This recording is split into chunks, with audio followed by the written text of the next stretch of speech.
All right, folks, welcome back. Man, am I feeling good today. I just had my back adjusted, and it literally feels like I'm 20 years younger.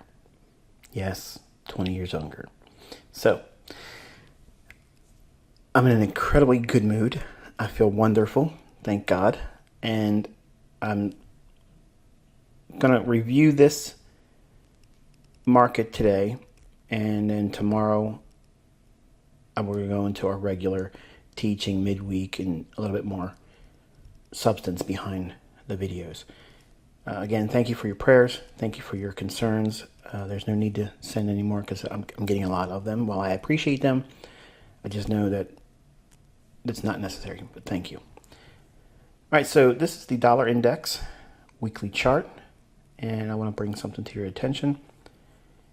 We started the new week here on the open, and we have traded up into the last up close candle. Now remember, we've taken buy side liquidity here with this run.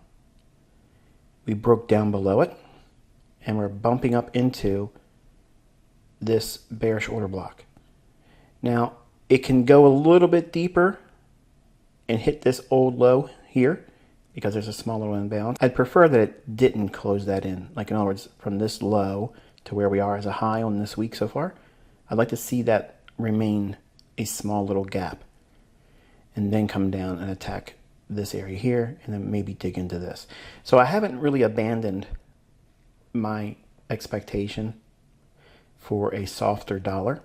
And as a reminder, the economic calendar has EU news that's pretty heavy-handed later in the week. So this may be just a precursor to running up to a premium and then seeing euro dollar go higher as a result of whatever central bank stimulus they may or may not implement.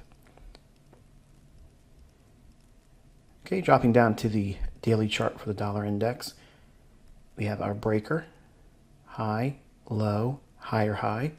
We've traded down below it, and today we ran right back up into it here. So this red level here is the same red level that exists on the lower time frames when we drop down. It's also digging into that weekly bearish order block. Sell side resides here. We have a smaller short-term sell side liquidity pool here. So we had a half a penny move, basically a retracement from this low of last week into, again, bearish breaker. Now again, like I said, it could dig a little bit higher into that weekly range that closes the gap. I'd rather see it not do that. And we have this range here that's a gap, and then we have one single candle pass down. So this I'm looking for as a balanced price range. So if it needs to dig up a little bit higher into like maybe 92.60 or so, I want to see it. If it's going to go here to take the buy side out, leave this open. It can go up into it a little bit, obviously, to take the buy side, but I want to see it. If it goes there, then reject and go down. But what we've seen so far for the week for dollar, we have had a small little buy side imbalance, sell side inefficiency with bullish order block. We saw it spike down into this on the 6th. One more attempt to trade deck down lower. Almost a ideal scenario where it comes back down to an order block, fair value gap. It rallies, immediate rebalance here, and sends it up into the bearish breaker on the daily chart. So this red level now is the bearish breaker, and we have buy side resting just in here. And again, I don't want to see that fill in. Now, if we do overlap this entire range, I don't think it's going to go there, then go lower. I think it'll go there and keep on going and attack the buy side here. And in that event, my analysis is absolutely wrong, and I'll just have to take the L for that. 15-minute time frame dollar index. Okay, you can see we're digging into that bearish daily breaker. Across the daily spectrum, we have the daily low here, rallies up, buy side here, trades lower, one more impulse above the high here, and the highs over here, trades back down into a small little fair value gap there, optimal trade entry, rallies, takes another high out, trades back down in, bullish order block, fair value gap, recapitalizes again, rallies, Small little imbalance in here with a order block. Last two down closed candles. Trades into it, rallies. Buy side imbalance, upside inefficiency. Bullish order block, trades into that. Rallies one more time. Then consolidation at the bearish breaker. I want to see it go above this level here and then reject and go lower. That's the ideal scenario because we've traded up into the breaker relative to the daily chart. We're up into the bearish weekly order block as well. So it looks like they pressed it higher, pressed it higher, pressed it higher, pressed it higher, pressed it higher, and we're just digging in there to make a premium market. That's how I interpret that. I might be wrong. I'm not trying to sell it too hard, but it is basically, it's, to me, algorithm just digging in more and more and more, where if this was, I guess, much more animated to the upside and not requiring so many pullbacks, it just looks like it's grinding against the underlying bears. Okay, so it's a squeeze, if you will.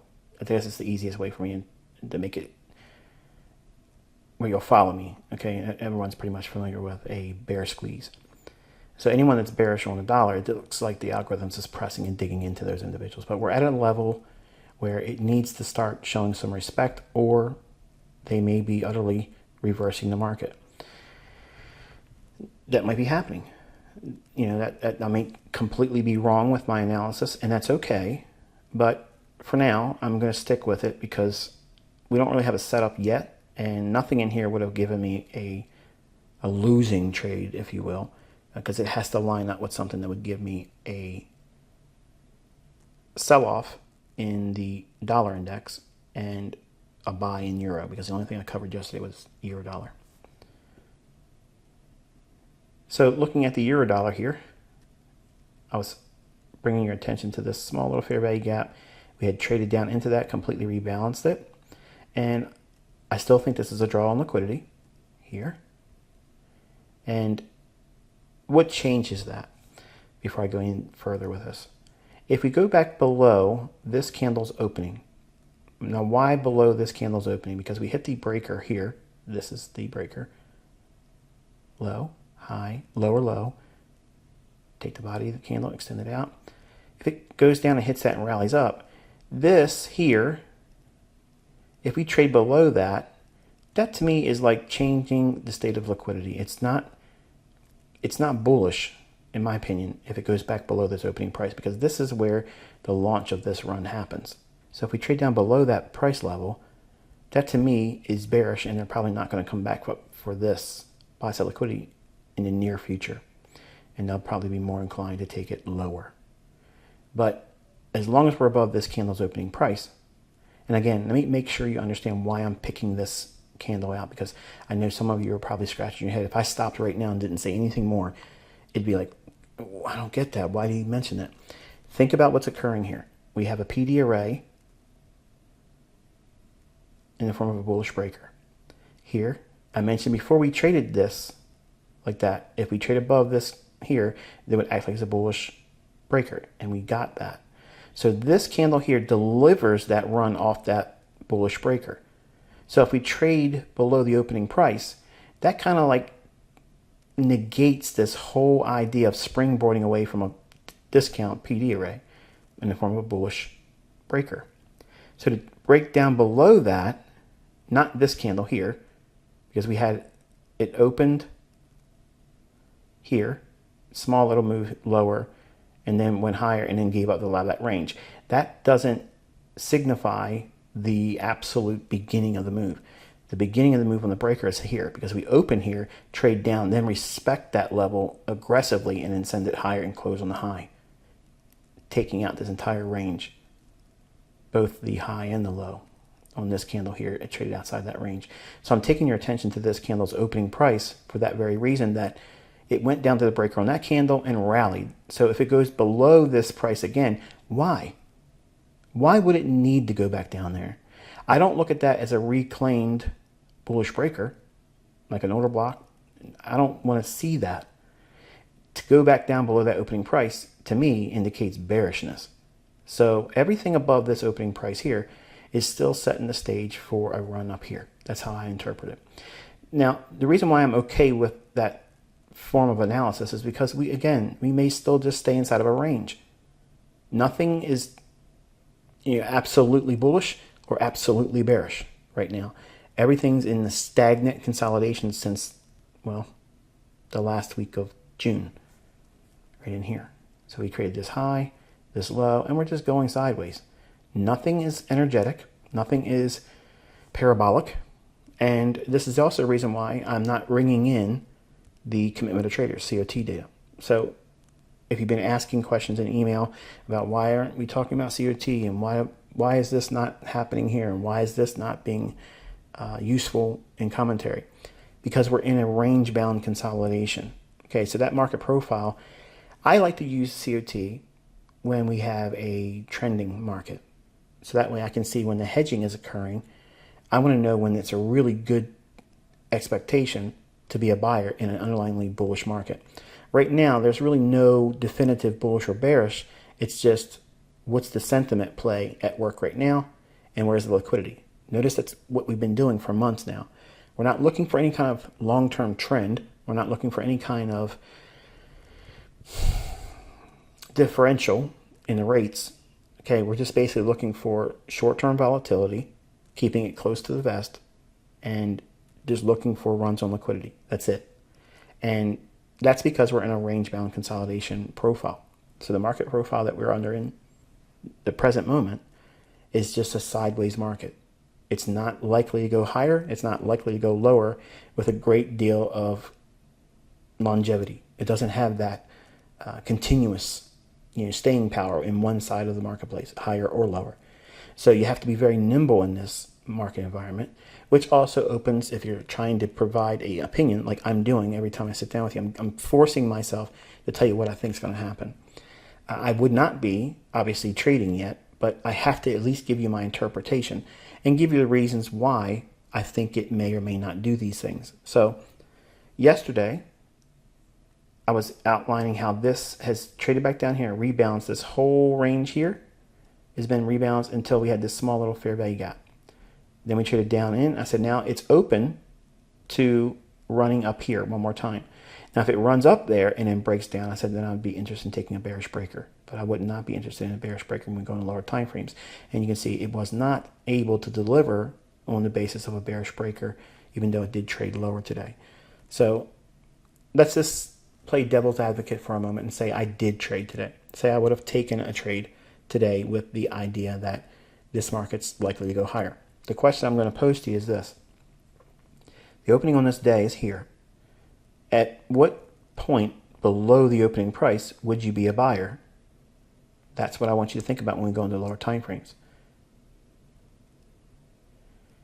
Now, with the hourly chart here, the opening price, if it goes below the opening price, we're going to be inside this area here or lower. So what over here constitutes a good low risk buy? Nothing. Nothing in here does that because we've already had this down close candle traded down into here and then it rallied up. There's no fair value gap there. And to go below these lows here, that's the run on liquidity. We traded through both the discount and premium levels of that fair value gap on the daily chart. And I mentioned with the annotation on the chart this fair value gap here. And I failed to mention that if it was to fail, if it trades up here and then breaks down, then we would probably look for a run into the liquidity here.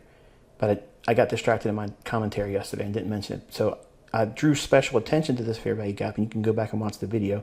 But nothing came out of my mouth that should have been what I'm saying here, which is if it goes to that fair value gap and fails to go higher and breaks down, then obviously we'd have to consider the run on liquidity here. Now, I'm saying that in honesty, but I can't take any credit for that. So I don't want you thinking I'm trying to save face. It's just what it is, okay? Besides, you know about this. When we trade back into a fair value gap, if it starts to respect that, it's going to act as a premium array. So while I still believe, even with what we have now, I still believe that there's buy-side liquidity up here that may use this as a target for the week when we look at the euro high impact news later that has yet to meet the market. But let's assume we're going to trade lower still, and we could, because the dollar could still go a little bit higher. We have sell side liquidity here, and then we have this buy side imbalance, sell side inefficiency in the form of this imbalance. So it could trade down into that, and I don't want to see it trade below this down close candle. So say things get wildly excited in the dollar index and it wants to rally, I don't want to see the euro dollar trade below this down close candle, because if it does, then we're going to have to consider that and a much higher dollar. Okay, so that's what I'm looking for to frame a setup.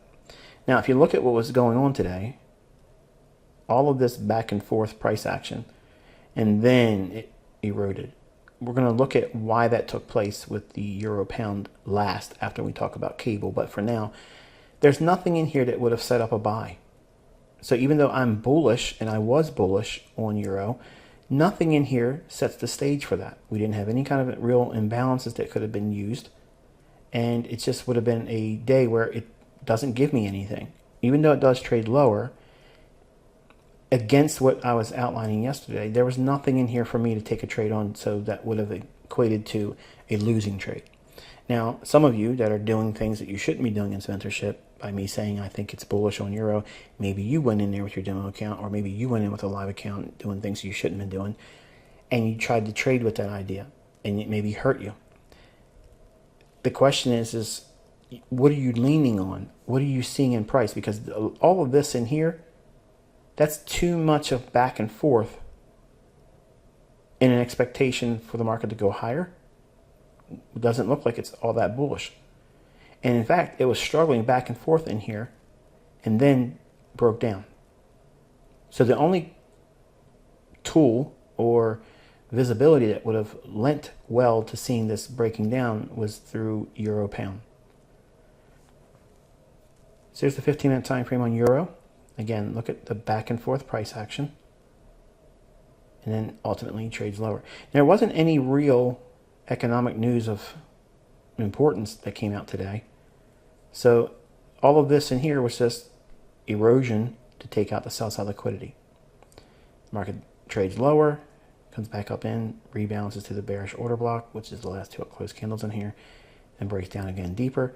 And in this area here, look for that 118.20 or thereabouts as a potential downside. And then what we do there is critical for the rest of the week.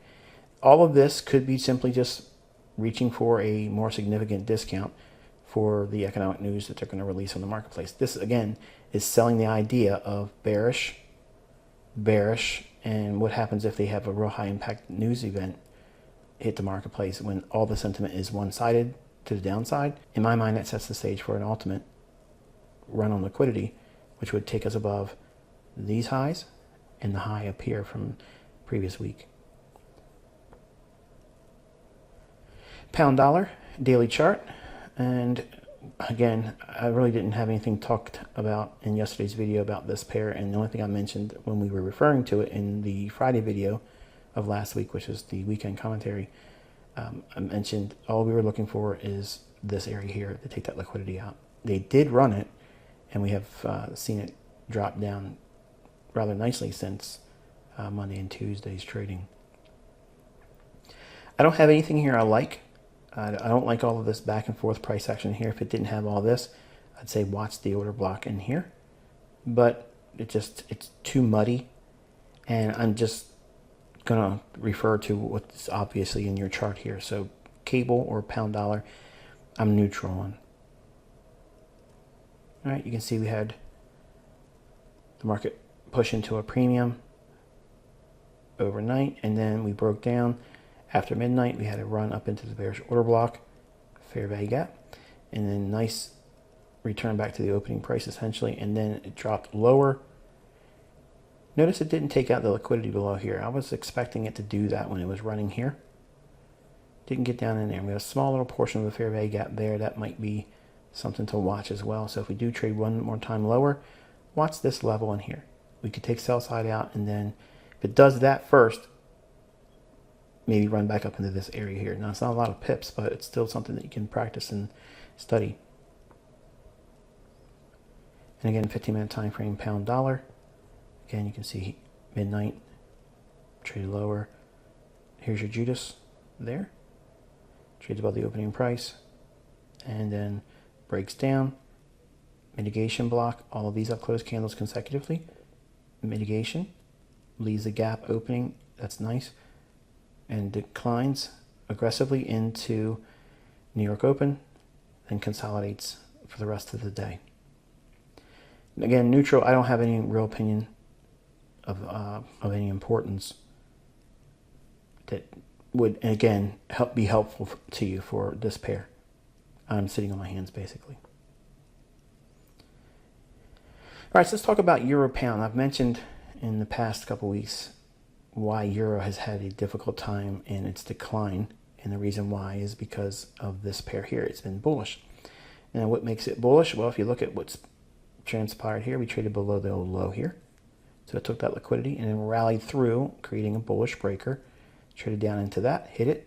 So once it hits this, if this is going to act as a bullish breaker, where's price going to go? Well, we have buy side here, and then above that and to the left, we have the fair value gap there. That's what it traded up into today. It traded up into that and then pulled back off of that. So all through here, this is what's been making the euro dollar less likely to be high speed decline or very efficiently delivered sell side. Okay, so while this pair is bullish, we have two scenarios. Euro dollar goes higher and cable goes consolidated, or euro dollar is consolidated and pound dollar is allowed to decline. Both of those scenarios equate to this pair going higher. We see it trade up into this fair value gap there. Now, what my concern is, it traded up into that and then came out of it pretty quick. It's not to say that it can't, press in and dig into it more over the next couple of days, but I would have rather seen it do this run here with the cable market or pound dollar in consolidation, not sink pound dollar. So pound dollar sank and traded lower aggressively, in my opinion, today and yesterday. And euro dollar was consolidated and then allowed to drift lower today after euro pound traded up into the fair value gap. So this was a little tricky. I was off on my interpretation of this pair. I was looking for that very thing. I was looking for euro dollar to rally higher and pound dollar to stay sideways and not really try to trend too much. But the banks used cable going lower and euro dollar being held in consolidation to make this pair go up. So again, it's like the analogy I've used many times in the past. If you go to casinos, which I don't do that, but if you go to a casino and you play the roulette table, the average person on the street, you ask them, how do you bet on roulette? They'll say, well, you bet on red or you bet on black, and you have a 50-50 chance. Well, that's not true, because you have the green, okay? And the green is euro pound, okay? You can either be bullish euro or bearish euro, or you can be bullish cable or bearish cable. And you think that you got a 50-50 chance. You don't. That's why they have these crosses, because it acts like the green does on roulette. It can always be used as their out. If there's too much money in one market, they can offset that and take it with these crosses. That's the reason why they exist. Okay, so with that in mind, let's take a lower time frame perspective. Again, you can see how we rallied up into that daily fair value gap in line with what I was mentioning with the euro pound being bullish over the last few weeks. And we have a small little fair value gap in here. It trades down into that, rallies, small little fair value gap there, trades into that, and then rallies, and an immediate rebalance on here. We open, trade down, return to the old high, and then rallies into the daily fair value gap there, and then aggressively comes off those highs. The 15-minute time frame, again, you can see it rallies up, trades back down to fair value gap there, order block, rallies, retracement.